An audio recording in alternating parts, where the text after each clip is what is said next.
Bonjour à tous, je m'appelle Charlotte Bertrand, je suis responsable du service des affaires juridiques. Et là, je vais vous parler des prochaines élections qui vont s'organiser au sein de l'UTBM.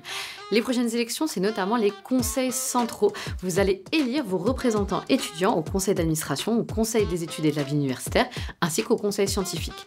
Ces trois conseils prennent des avis et des décisions.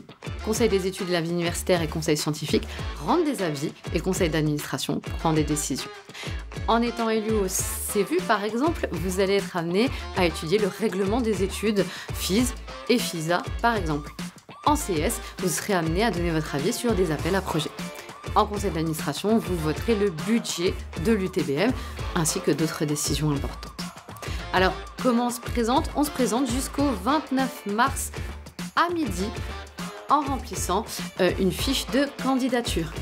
On est sur une élection de liste, c'est-à-dire que vous devez inscrire plusieurs prénoms et noms sur votre candidature avec non le principe de parité, mais le principe d'alternance.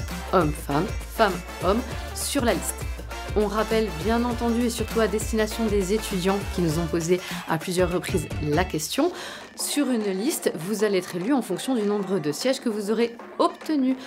Typiquement, sur une liste de 3 personnes, peut-être que les 2 premiers seront titulaires et le suivant sera suppléant. C'est ainsi qu'il faut rédiger les candidatures.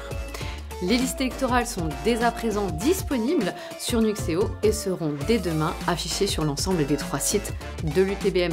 3 sites de l'UTBM, et oui, parce que nous serons cette fois-ci sur du vote à l'urne et pas du vote électronique sur les 3 campus de l'université. Site de Montbéliard, site de Sévenant et site de Belfort, bien entendu. Que vous soyez candidat ou simplement électeur, on vous donne rendez-vous le 13 avril prochain sur l'ensemble des 3 sites de l'UTBM.